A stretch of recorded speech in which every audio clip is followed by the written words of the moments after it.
What is going on, you guys? PharozZ back here with another video. In today's video, I have all of the Black Ops Cold War news compiled in one video. That way you don't gotta go and watch multiple videos for this.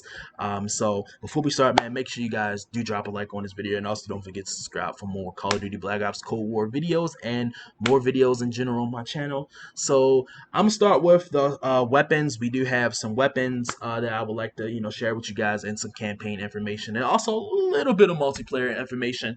So I'm not gonna hold you guys too longer. Let's hop into it. So starting off with the light machine guns, we do have the RPD returning, which was in Black Ops 1. I'm glad that that's returned. That was a really good machine gun.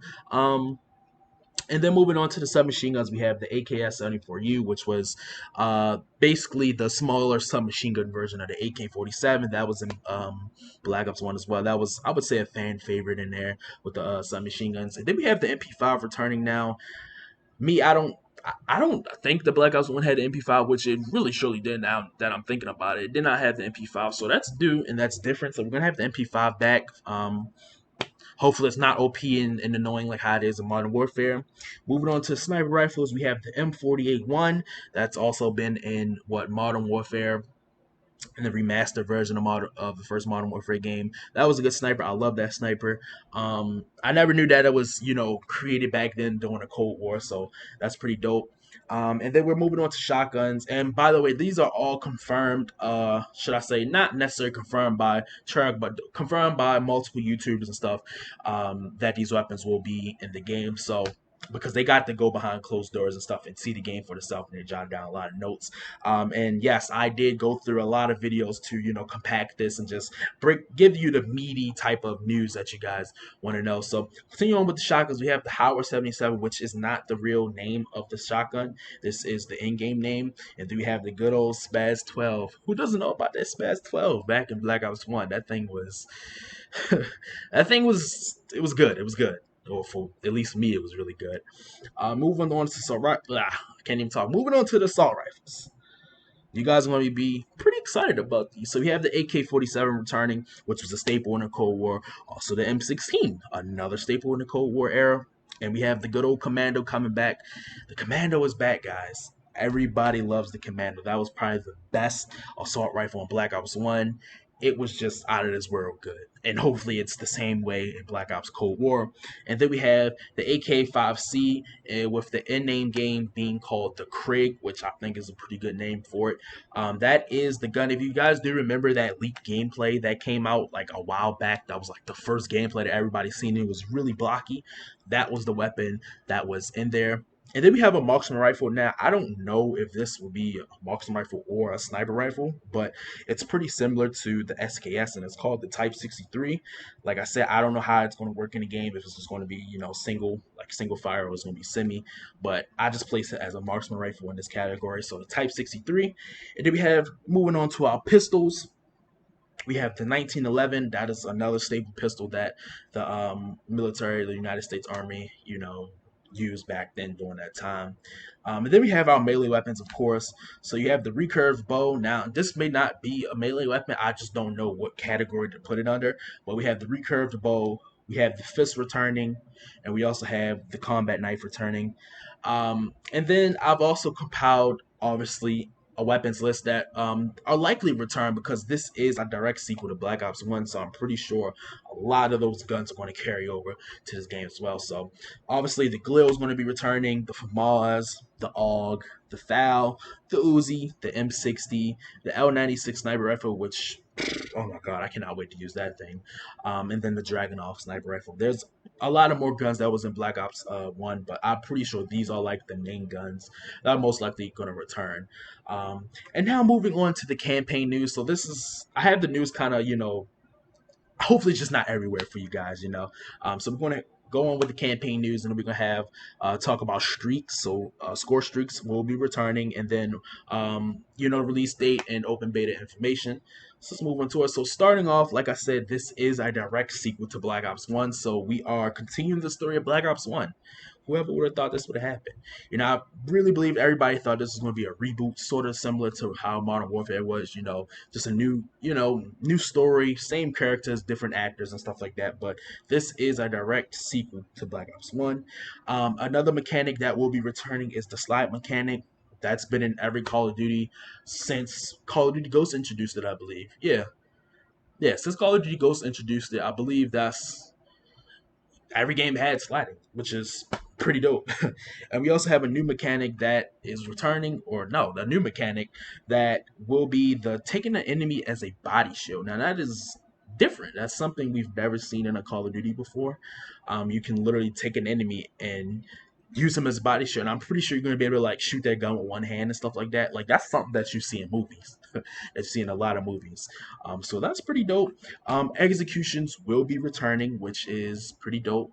You can do frontal executions, which is pretty nice. Now I don't know if that's going to, you know, like go over to multiplayer because frontal executions would kind of be OP. So I don't know how they're going to deal with that. But now you can actually create your own character for this campaign. That is something we have never seen in a Call of Duty. You can create your own character. You can give him a background. You can give him like his hometown. I believe you can choose his age and stuff like that. I believe you can choose how he acts and how he, sees things, which is pretty dope. That's just different, and it just gets me more excited for this campaign because like you can never do that. Create your own character in a Call of Duty campaign. Usually you have a set character and you have a set story narrative, and that's how it goes. And it also leads me to the next thing, that the campaign will have multiple endings. So the campaign will have multiple endings. This is something new that has never been in Call of Duty as well. Multiple campaign endings. We've always had, like I said, that singular, narrow campaign. It just kind of, no matter what you do, it's always going to end the same. So, and that also includes that you can now make your own decisions. You can have different types of dialogue options because like I said, a lot of games now are starting to include that, where you can choose how you want this type of situation to play out. You can have different dialogue options. It'll probably give you 3 or 4 dialogue options. You can choose them, and it just gives you a different outcome to that mission, and it also can change the future of how the whole entire story is going to go, which is pretty cool. Another new feature that will be coming to the game is the mini map. So that's always been in a Call of Duty, but for as campaign, there's a mini map that you can actually pull out and look to see where you're at during that level. And that actually got me thinking, because that means if you can pull out a mini map and see, because what would be the point of having a mini map if there aren't open levels? And that just basically confirms that open levels are coming. So there's going to be open levels to where you can probably walk around, and there's different type of ways you can take throughout that level and stuff like that. And I'm pretty sure, like I believe they throughout the videos and stuff that I watched, they said there's going to be like side missions that you can do within like that type of open level or that campaign mission, and you can just do it. You don't have to do it, but it's just something there for you to do, something extra, because it may bring closure to something that's actually happening in the campaign. You'd be like, oh, what's going to happen, what's happening with this character. So those side missions are going to be there for you to do that, which is pretty dope. And moving on to our last information about the campaign, Frank Woods, Hudson, Mason, all those good characters from Black Ops 1 is returning. Hopefully Reznov returns. I really hope he does return. But those are the 3 main characters that will be returning. And we also have a new character named Russell Adler, who's going to be somebody that's going to be heavily inside of the campaign, which is pretty dope. He's like a CIA or some type of operative or something like that. And then moving on to the streaks or the score streaks. Now, there's, for me, only been 2. I'm pretty sure these are confirmed. If you haven't seen that latest trailer with the multiplayer ending at it, go check it out. Definitely will have all these trailers linked down below if you haven't seen it. But the Chopper Gunner is returning. Who does not love the Chopper Gunner? I believe that was probably the best streak of Black Ops 1. I mean, you just slide your door back and just hop up, just rain hell down from above. Like, that is just probably like the best thing ever. And then obviously the RCXD is returning. What is a Black Ops game without an RCXD? There's got to be some type of RC car or RC explosive in Black Ops games. And those will do it for the streaks. There's not that many, but I'm pretty sure The dogs might return, the VSAT, the spy plane, all of that stuff is probably most likely going to return. And I can't wait to use those, drop streaks, and just go crazy with it. And now that we're ending the end of this video, I'm just gonna tell you when the game comes out. Obviously, it releases on November 13th, so I'm pretty sure that's lining up with the new console releases. Sometime around November is probably most likely when those consoles will release. So this is going to release right alongside it, basically. And then we have the open beta. So there will be an open beta. And if you do want to get early access, you do got to pre-order the game to get early access for it. And yeah, that's it, guys. That is it. That is going to do it for this video.